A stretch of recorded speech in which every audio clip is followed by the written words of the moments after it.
you can stay with us for the next hour. Plenty coming up on the show as I welcome my sparring partner, KG. Kate, how are you? Smarty, very well, thank you, my friend. Mate, there is plenty to talk about today. Well, it's all happening. Yeah, you would have thought with the footy season over and done, it'd be quiet, but gee whiz, there's plenty to talk about footy, sport, cricket, you name it. All right, let's get the wheels going. Time to get to Erin and find out what's been happening. Thanks, guys, and to all your SA sporting news. In netball, our girls have done it again. The Diamonds held on to the Constellation Cup after a well-win netball tour. The Aussies clinched the win over New Zealand in Adelaide on Wednesday, 55 goals to 43. We've held on to 7 times in the past 8 years, but it looks shaky after the third quarter meltdown by the Aussies. Heading into the last quarter, the Diamonds regained momentum to snatch the win from their biggest rivals. They may have won the cup, but there's one more game to play in Sydney tomorrow. To cricket, it's definitely Redback season. The home team have secured their spot in the 2017 JLT One Day Cup finals. Comes after a nail-biting 5-run win against the Western Warriors at Drummond Oval in Sydney. The Redbacks have guaranteed a spot in the finals in Hobart next week. Callum Ferguson is making a name for himself, scoring his highest A-list score of 169 as the Redbacks piled on the runs. WA's dream team, Klinger and Marsh, fell in consecutive balls thanks to Chad Sayers. The South Aussies came back fighting, finishing on 7 for 330. In soccer, it was a thrilling comeback from behind victory for Adelaide United this week, with the boys scoring 2 late goals to take home the win against Brisbane Roar.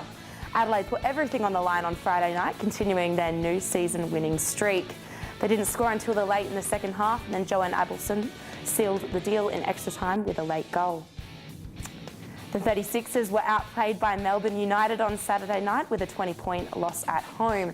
Having trouble scoring in the first and fourth quarters, their shooting percentage sat at just 34% for the game. The 36ers only trailed by 4 points going into the fourth quarter and couldn't reduce this margin to get the result. US import Shannon Shorter will return for next week's clash against Sydney, while Alan Wiggins could be in doubt after injuring his finger. Exciting news for soccer fans. The state's amateur clubs have voted in favour of merging with Football Federation SA. The SA Amateur Soccer League backed the proposal last Tuesday night, which will see the move take effect next year. It should see participant numbers shoot up over 25,000 over the next few years. Government funding and more eligible clubs will be also allowed to enter the FFA Cup as well.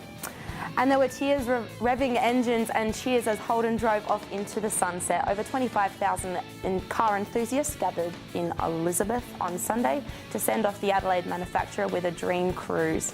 1,200 vintage Holdens were led by the 6th ever car built in Australia as they passed the factory on Phillip Highway that closes its doors today. And that's you up to date with all things in sport, SA. Yes, thanks for that, Erin. Surf Lifesaving Cage. I don't think we give it the full appreciation we should. It's one of the most important parts of our community. What they do is unbelievable work, and they don't get acknowledged anywhere strong enough. Well, 2 of our guests, Cage, Paul Raffanelli, who is from the West Beach Surf Lifesaving Club, actually does a mountain of work. Yes. Your mate, Les Burdett. Good man, good fisherman. No, I'll rephrase that. He's a shocking fisherman. No, Les Burdett is a great man, as we know, joins us, fellas. Thanks for coming in. Let's start with you, mate. Big function coming up for you on February, a fundraiser for the community, really.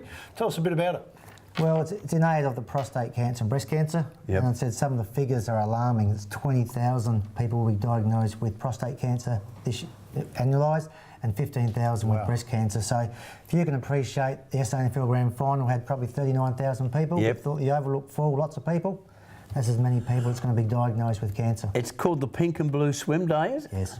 Now, last year, how much money did you raise last year, Paul? We raised about 13,000. 13,000. So we've given about 50,000 in the last 4 or 5 years, and we don't touch a cent. So it's a 100% donation to the breast cancer and prostate cancer. And now we've got a big backer in the West End Community Fund who will match dollar for dollar up to 20,000. He's a good-hearted man. Yeah. Now, tell us about the West End Community Fund. How do you support them, Leslie? The West End Community Fund, as it is water that comes out of the sale of water from the fountain. Unbelievable, that is. Which is $2 for 20 litres, and of which the brewery have put that money together, and it's added up to over, since about 2009, since I've been involved, up to $2.5 million. So from that $2.5 million that sits in the pool, West End being a magnificent company they are. You name any sporting institution, and they'll support it. And they've supported too right, Leslie. And that's gone on for years and years and years. Well, now with this charity money they've got, they give back in the community. One of the things we did in my first year during the drought, we managed to put together 50,000 litre water tanks and had a Davy pump and had the SA Water help plumb them to clubhouses. So we looked after 61 clubhouses, community clubs, football, cricket, netball through the state. That was just one of the initiatives. So it's been terrific. This year we've also put in a lot of money for the Western Community Fund into life-saving, as far as giving them remote controls. So the guys out there on the water have got walkie-talkies to talk to, and they've got communication skills. But with this one with Paul, I helped start swim and walk last year, and also myself, having had prostate cancer and been through that 5 years ago, it's dear to me.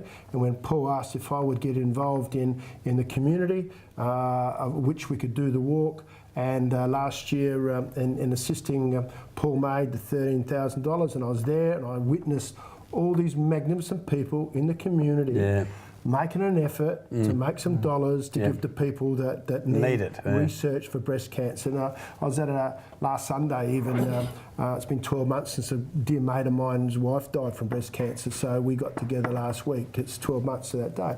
So with those two major things, looking after obviously the pink for the ladies with the breast cancer and the blue with the guys, and I went back to my committee, who's the boss of the brewery, in Jason Bailey, and the accountants, and I said, look, I've just got an initiative I'd like you to consider.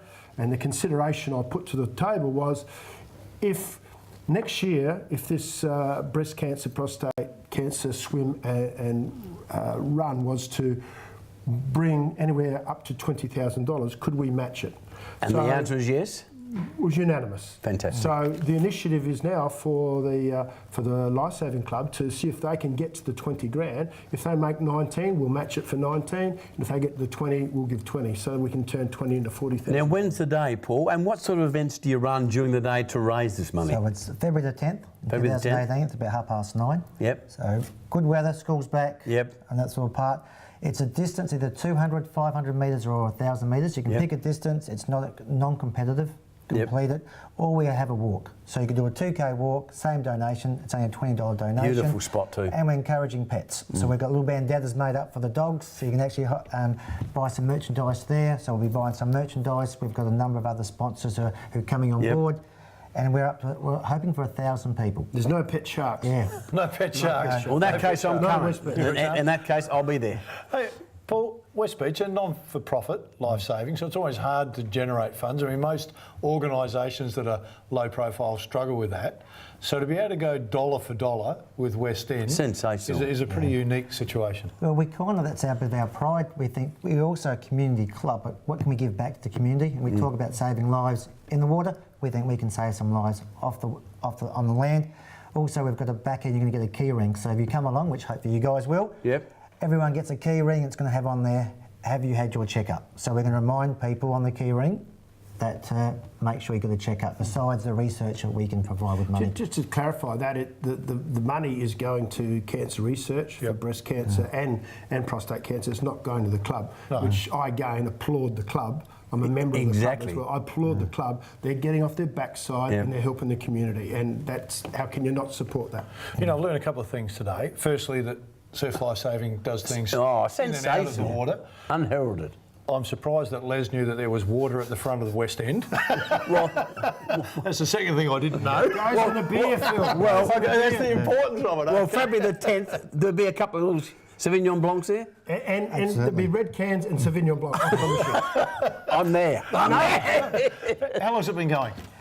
This will be our 5th year. Yep. Okay. 50th? 5th year. Oh, 5th year, It started 5 years ago when one of our members had breast cancer. Yep. And we thought, what can we do? Good on you. Just 60 or 70 people came up for a swim, pink caps on. That's how the pink swim started. And then, of course, we've got other members now with prostate and breast cancer, and we all know someone. We've all know someone, Absolutely. and we think we can make a difference. So it's 100% donation goes to the National Breast Cancer or Prostate Cancer. The West Beach doesn't take a cent, so it's all given 100%. It's a beautiful spot, Smiley, I'm telling you. When they're all on the beach, it's unbelievable. You've been out there swimming with the dolphins? No, there's sharks out there. Okay, so you'll do the walk and not the 100. I'll do the walk. 500. I'll just get a little thirst going. So I'll have the bottle on ice. Thanks very much, Leslie. So you two clearly are on the sand. Paul, will you be in the water? I'll be in the water. You do the swimmer anywhere here in the group. So yeah. No, that'd be great. I look forward to having a swim with you. Yep. All right. I'll look forward to that as well. I'll have a swim. I'll have to go slow, but I'll have a swim with you. What's the distance we're going, mate? Okay, we'll do a 1,000-metre one. Easy, big fella. I was thinking 100, but okay. Can you get out and walk if you don't want to finish the swim? You can do whatever way you want. Dog paddle doesn't matter. Is there an ambulance there as well, Paul? On site? We do have good lifesavers ready available. Get him organised. Get him organised. February the 10th, you need to be at the West Beach. Where's it start from? The Surf Life Saving Club? Yes, Surf Club, yep. You need to be there. It Good is an spot too. absolutely outstanding organisation. All the money going to the pink and blue charities. Absolutely fantastic. Paul and Les, appreciate your time, boys. On you, boys. February the 10th, make sure you get there. Stay with us. Still more to come.